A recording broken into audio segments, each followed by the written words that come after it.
कक्षा 12 भौतिक विज्ञान के छात्रों, अध्याय नंबर 9 चल रहा है हमारा, जिसका नाम है किरण प्रकाशिकी एवं प्रकाशिकी यंत्र। अध्याय नंबर 9 किरण प्रकाशिकी एवं प्रकाशिक यंत्र, ये यूनिट चल रही है। और इसमें आज हमने पढ़ना है पतले लेंस के लिए अपवर्तन का सूत्र। पतले लेंस के लिए अपवर्तन का सूत्र जब लेंस के दोनों ओर माध्यम समान हो। दोनों बार के लिए अलग अलग हो जाता है। जब लेंस के दोनों ओर माध्यम एक समान हो तो लेंस के लिए अपवर्तन का सूत्र जो है वो हमने पढ़ना है। और इस सूत्र को लेंस मेकर का सूत्र भी कहते हैं।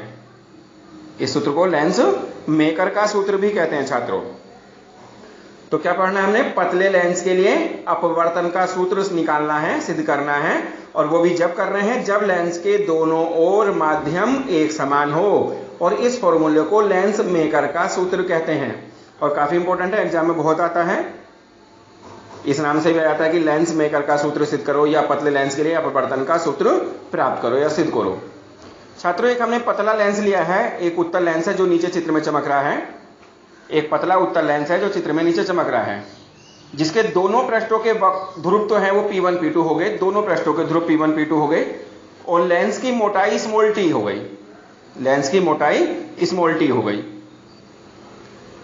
ठीक है, एक पतला उत्तल लेंस है जो नीचे चित्र में चमक रहा है, जिसकी मोटाई स्मॉल t हो गई और जिसके दोनों पृष्ठों की त्रिज्याएं R1 व R2 हो गई। जिसके दोनों पृष्ठों की त्रिज्याएं R1 व R2 हो गई। हमने मान लिया कि लेंस के दोनों ओर वायु भरी हुई है, अर्थात ये लेंस जो है वो वायु में रखा है। तो लेंस के बाईं ओर भी वायु हो गई और लेंस के दाईं ओर भी वायु हो गई, जिसका अर्थ हो गया कि लेंस के दोनों ओर माध्यम एक समान हो गया। छात्रों, हमने माना कि लेंस का वायु के सापेक्ष अपवर्तनांक n है, क्योंकि वायु में रखा है लेंस और हम वायु के सापेक्ष अपवर्तनांक मान रहे हैं। लेंस का कितना है? n है। छात्रों, O एक बिंदु वस्तु है। बिंदु वस्तु का मतलब होता है छोटी वस्तु जिससे एक प्रकाश किरण जा रही है ऊपर की ओर, तीर लग रहा है उसमें, ऊपर की ओर जा रही है।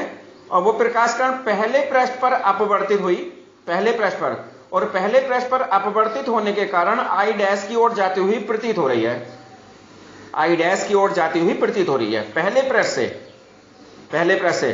तो इसका अर्थ यह हुआ छात्रों कि पहले पृष्ठ ने वस्तु O का या बिंदु वस्तु O का प्रतिबिंब I डैश बनाया, प्रतिबिंब I डैश बनाया पहले पृष्ठ ने।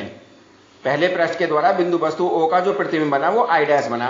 और यह आभासी प्रतिबिंब है क्योंकि वास्तव में नहीं जा रही, क्योंकि अभी प्रकाश किरण जो है वो दूसरे पृष्ठ से भी अपवर्तित होगी।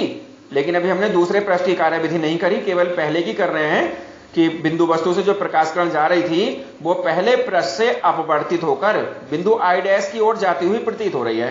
तो इसका अर्थ यह हो गया कि बिंदु वस्तु O का I डैश पर एक आभासी प्रतिबिंब बन गया। बिंदु वस्तु O की पहले पृष्ठ से दूरी u हो गई। पहले पृष्ठ से, लेंस के पहले पृष्ठ से, प्रथम पृष्ठ से दूरी कितनी है? u है। और बिंदु वस्तु O की प्रथम पृष्ठ से दूरी u हो गई।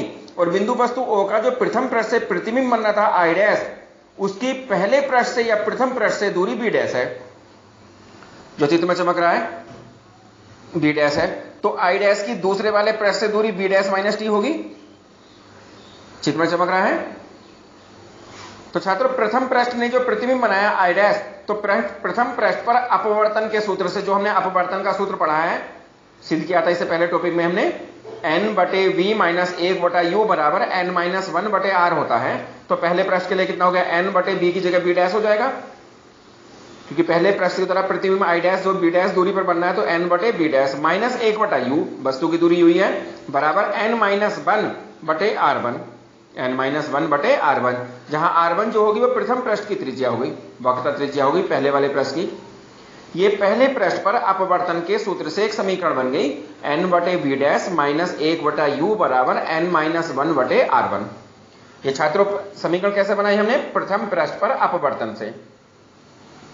अब ये जो प्रतिबिंब बना I डैश, छात्रों ये प्रतिबिंब दूसरे पृष्ठ के लिए आभासी वस्तु का कार्य करेगा, दूसरे पृष्ठ के लिए आभासी वस्तु का कार्य करेगा। और दूसरे पृष्ठ से इसका प्रतिबिंब I बन जाएगा, या यूं कहिएगा बिंदु वस्तु से वो जो प्रकाश किरण आ रही थी वो पहले पृष्ठ से अपवर्तित होकर आई डैश की ओर जा रही थी और दूसरे पृष्ठ से अपवर्तित होकर आई पर गई है। तो इस तरीके से हम कह सकते हैं कि पहले प्रश्न ने तो प्रतिबिंब बनाया ओ का आई डैश पर और दूसरे प्रश्न ने आई डैश का प्रतिबिंब बना दिया आई पर। तो फाइनल प्रतिबिंब जो बना वो आई बन गया, ये वास्तविक प्रतिबिंब है। तो प्रतिबिंब आई डैश जो है वो दूसरे पृष्ठ के लिए आभासी वस्तु का कार्य कर रहा है और आई डैश की दूसरे पृष्ठ से दूरी v डैश माइनस टी हो गई जो u का कार्य करेगा, अर्थात वस्तु का कार्य करेगा। वस्तु की दूरी u कहलाती है तो u का कार्य कौन करेगा दूसरे पृष्ठ के लिए, v डैश माइनस टी करेगा। और दूसरे पृष्ठ ने इसका प्रतिबिंब जो बना दिया वो I बना दिया और दूसरे पृष्ठ से उस प्रतिबिंब I की दूरी v हो गई, दूसरे पृष्ठ से प्रतिबिंब I की दूरी v हो गई।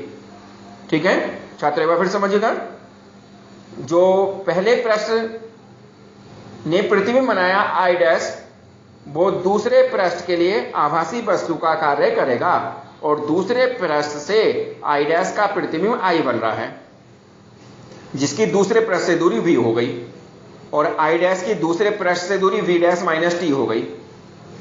तो दूसरे पृष्ठ के लिए u का तो कार्य करेगा v डैश माइनस टी वस्तु की दूरी और प्रतिबिंब की दूरी कौन सी हो गई, v हो गई। ये छात्रों इस तरीके से हो गया पहले पृष्ठ पर अपवर्तन और दूसरे पृष्ठ पर। इससे आगे का पोर्शन रह गया बेटे छात्रों, ये अगले उसमें करेंगे, अगले वीडियो में आएगा ये।